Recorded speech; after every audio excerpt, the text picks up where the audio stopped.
Hello everyone, global affairs news for the day. Today's global affairs do not revolve around a single crisis or a single power center. Instead, they reflect a world where pressure is distributed, authority is contested, and stability is increasingly conditional. Across regions, from Middle East to Eastern Europe, from Latin America to East Asia, governments are not collapsing overnight, but they are operating under constant strain economic, social, strategic, and informational. This respect, this report looks at what is unfolding without moral positioning, focusing on causes, pressures, and strategic context rather than narratives. Iran internal pressure and system stress. Iran is once again experiencing internal unrest driven by combination of economic stress, governance fatigue and social pressure. Protests have emerged across multiple cities, not as a single coordinated movement, but as overlapped expression of dissatisfaction. Key contributing factors include currency depreciation and inflation, energy shortages and electricity disruptions, internet and communication restrictions, long-standing youth unemployment and social frustration. The state response has focused on containment rather than reform, tightening security, limiting digital coordination, and signaling control rather than negotiation. Importantly, this unrest does not resemble a revolutionary movement. It reflects systematic pressure, not immediate regime collapse.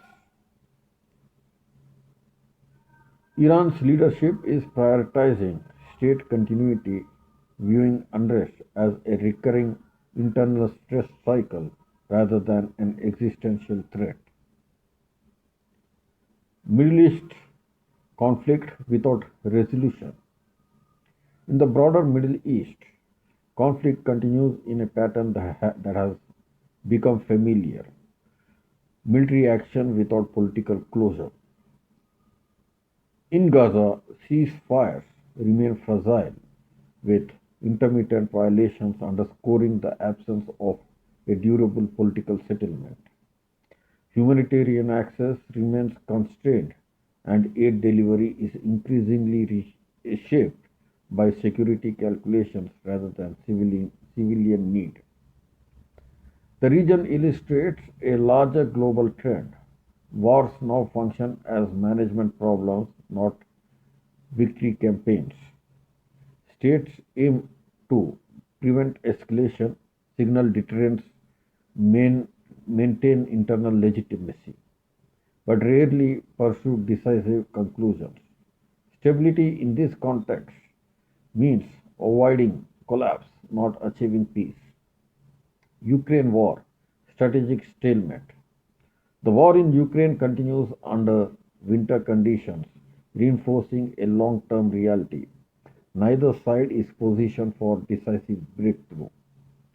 Russia maintains military pressure through sustained strikes and long range weapons, while Ukraine relies on Western support to maintain defense and infrastructure resilience. This is no longer a war of rapid maneuver. It is a war of endurance. Key dynamics include infrastructure targeting rather than territorial conquest, energy disruption as a strategic tool, political signaling to allies rather than battlefield dominance. For Europe, the conflict has shifted from emergency response to managed exposure, absorbing economic costs while preventing systematic destabilization. The war is less about borders now and more about who can sustain pressure longer. United States global reach, domestic constraints. United States continues to project global influence but under internal political and institutional constraints.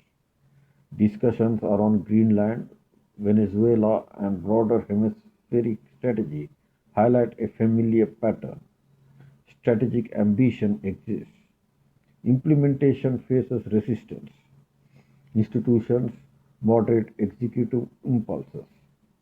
In Latin America, Venezuela remains a focal point, not because of imminent confrontation, but due to energy leverage and regional influence. Washington's approach reflects containment rather than confrontation, balancing pressure with diplomatic channels. Globally, US power remains significant but increasingly conditional, shaped by allies, institutions, and domestic divisions. Climate and environment as strategic risk. Australia's ongoing bushfires underline a reality many governments now acknowledge quietly. Environmental events are no longer peripheral risks, they are strategic variables. Wildfires, wildfires disrupt energy grid, emergency services, public confidence, insurance, and infrastructure planning. These events force governments to allocate resources reactively, weakening long term planning capability. Climate stress does not create political crisis instantly, but it erodes institutional resilience over time. Global pattern pressure without collapse. Governments are not falling, institutions are not disappearing, but systems are under continuous stress. This is a world where power is fragmented, authority is negotiated daily, stability is provisional. There is no single word order. There is no single world order replacing the old one. Instead, there is overlapping control, managed instability, and strategic patience. Today's global affairs are not about dramatic turning points, they are about slow shifts, persistent pressure, and adaptive survival. Understanding this world requires moving beyond headlines and focusing instead on systems, incentives, and endurance. This is not a period of collapse, it's a period of recalibration. We continue this overview with detailed analysis of the segments of each region. So we continue here with segment details. The United States continues to remain most influential global power. Washington's foreign policy today reflects a pattern of selective engagement. The US is involved globally but avoids direct confrontation unless core strategic interests are at stake. Domestically, political polarization continues to affect policy continuity. Major decisions, whether on defense, spending, foreign aid, or economic policy, now require navigating deep partisan divides, slowing response time, and limiting flexibility. This does not weaken US power immediately, but it changes how that power is exercised more cautiously, more incrementally. US economy strength with structural pressure. The US economy remains resilient compared to most major economies, but structural pressures are accumulating. Key dynamics include high interest rates affecting borrowing and investment, persistent inflation in services and housing, rising government debt servicing costs. While growth has not collapsed, economic management is now focused on stability rather than expansion.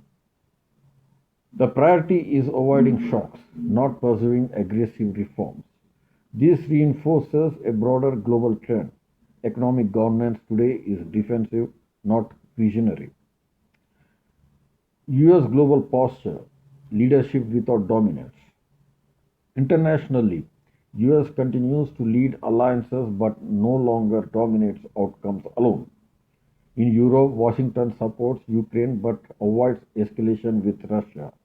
In the Middle East, it balances Israel's security with regional containment.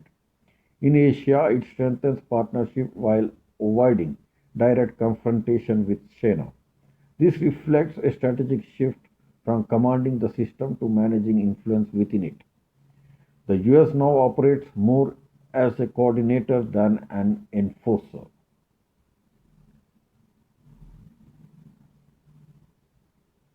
Canada, stability amid global uncertainty.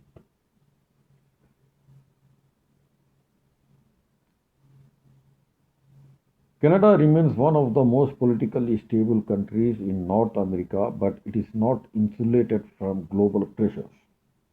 Economic exposure to global energy markets, trade dependencies, housing affordability issues has created internal stress, particularly among younger populations. Ottawa's focus remains on institutional continuity, climate commitments, and maintaining alignment with US and European partners. Canada's role internationally is quiet but consistent, emphasizing diplomacy over projection. Mexico economic integration, security challenges. Mexico continues to deepen economic integration with the United States, particularly through manufacturing and supply chain realignment. Nearshoring has strengthened Mexico's industrial role, but security challenges remain unresolved. Drug trafficking, cartel violence, and border management continue to strain state capacity and bilateral relations. Mexico's position reflects a contradiction: economically integrated, politically constrained, security fragile. The tension defines much of North America's southern strategic landscape. Regional pattern: stability under pressure. Across North America, no country is facing collapse or revolution, but all are managing pressure rather than pursuing transformation. The region reflects a broader global condition: strong institutions, slower decision making, risk avoidance over ambition. North America today is stable, but that stability is maintained, not guaranteed.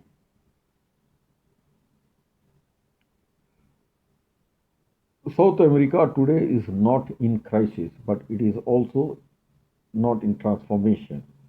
The region is experiencing phase of political stabilization combined with economic stagnation. Most governments are focused on managing pressure, not reshaping systems. Brazil remains the most influential country in South America, but its leadership is regional rather than global. Brazil's priorities are economic recovery, social spending stability, maintaining diplomatic balance. Brazil avoids ideological confrontation and prefers multi alignment, engaging with the US, China, Europe, and BRICS simultaneously. However, internal fiscal constraints and political fragmentation limits Brazil's ability to project sustained reasonable leadership. Brazil is influential but cautious. Argentina continues to face structural economic stress. Key challenges include high inflation, currency weaknesses, debt management. Political leadership cycles change, but economic fundamentals remain fragile. Rather than collapse, Argentina operates in a mode of controlled instability where goal is survival, not reform. This pattern has become normalized both domestically and internationally. Venezu- Venezuela remains a geopolitical and economic outlier. Sanctions, currency collapse, and state control have hollowed out the economy, yet the government remains intact. External pressures has not produced regime change. Internal unrest has not translated into structural transition. Venezuela exists in a strategic stalemate, neither resolving nor exploding. In its situation illustrates a broader global trend. Sanctions constrains systems but rarely end them. Chile, Colombia, Peru, Chile, Colombia, Peru, democratic state. Several South American democracies are experiencing governance fatigue.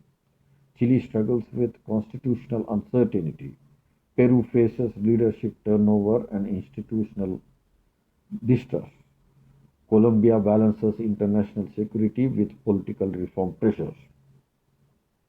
These are not failed states, but they are states under stress. Public expectations are rising faster than institutional capacities.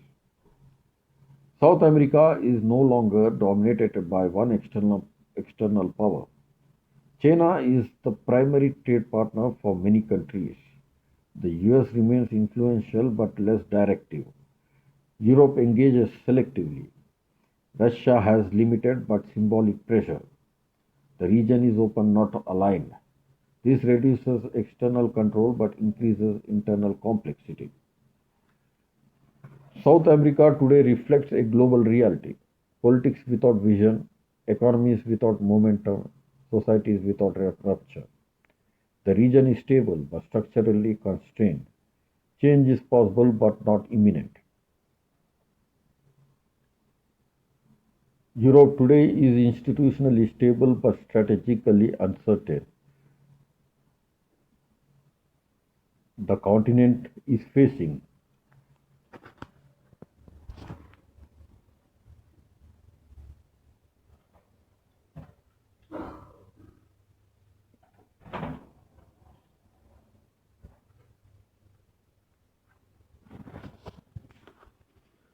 Europe today is institutionally stable but strategically uncertain. The continent is facing collapse, yet it is no longer operating with the confidence it once had. Most European decisions are now reactive, shaped by pressure rather than initiative. The Europe's central challenge is not economic weakness or political division, it is strategic dependence. For decades, Europe relied on external security guarantees, stable global trade, predictable energy flows. That model is no longer reliable.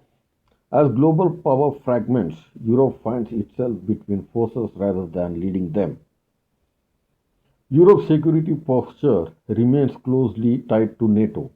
While military coordination exists, strategic autonomy remains limited. Europe, European states contribute resources, logistics, and political support, but decisive control remains external. This creates a paradox. Europe bears consequences without holding full strategic authority. Europe's economic institutions remain robust.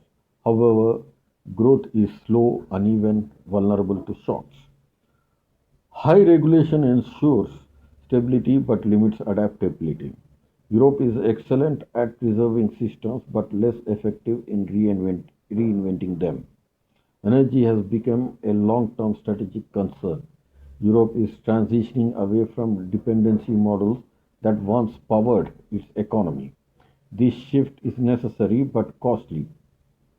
Energy security now competes directly with industrial competitiveness, social spending, political cohesion.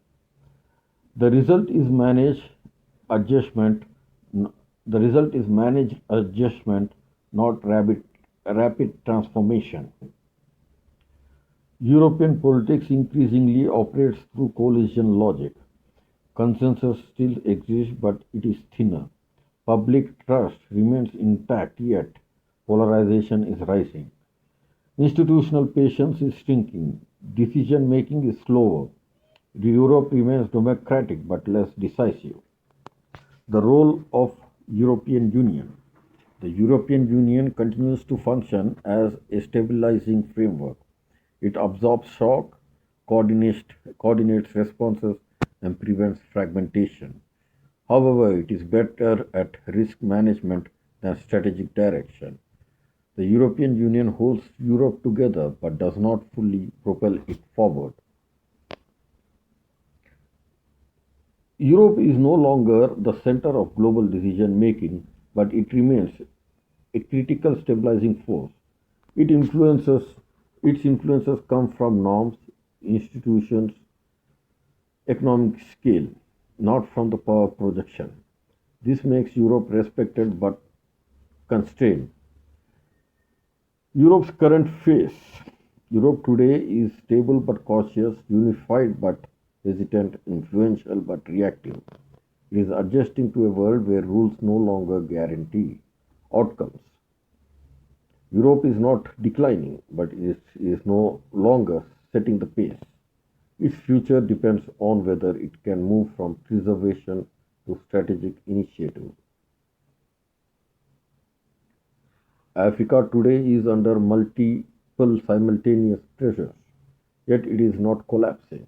The continent is experiencing strain, economic, demographic, security, but it is also demonstrating institutional endurance that is often underestimated. Africa is not a single story. Africa is not a single story. It is a collection of diverging trajectories operating under shared constraints. Africa's most decisive force is not ideology or leadership. It is demographics. Africa holds world's fastest growing population. This creates labor potential, market expansion, social pressure.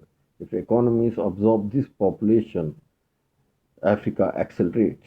But if they do not, instability deepens. Most African challenges flow from this single imbalance.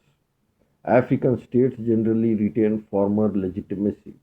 The deeper issue is state capacity, delivering services, managing urban growth, security territory, securing territory. Governments are recognized but overstretched. This produces uneven authority, strong in capitals, weaker in peripheries. Africa's security challenges are localized, not continental. Instability tends to cluster. Border regions, resource corridors, weakly guarded zones. Regional mechanisms like African Union and sub-regional grouping like ECOWAS focus on containment rather than domination. The strategy is endurance, not total control.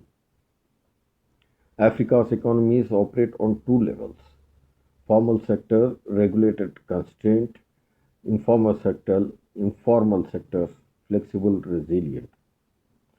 The informal economy absorbs shock faster than formal systems.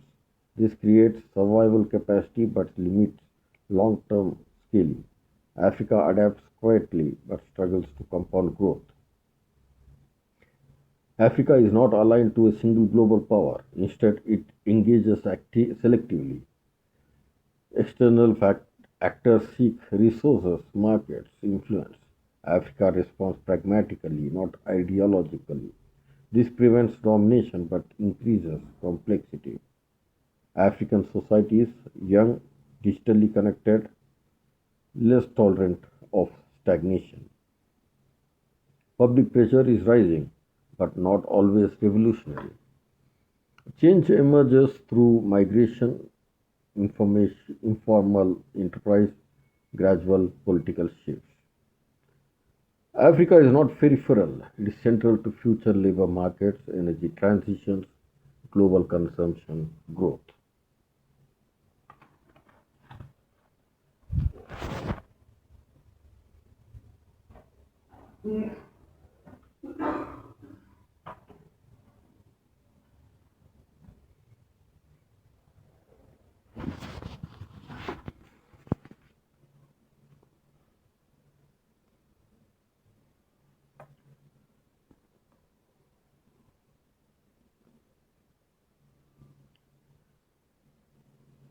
The Asia Pacific region today is defined by economic weight, strategic tension, and control restraint. It is the most productive region globally and also most carefully managed. Unlike Europe or Middle East, Asia's defining feature is avoidance of collapse and not pursuit of confrontation. China remains the central gravitational force in the Far East. not because it dominates militarily, but because it anchors supply chains, trade flows, and regional planning. So that's our report for global analysis for the current position of various major nations. Thank you for tuning in with us.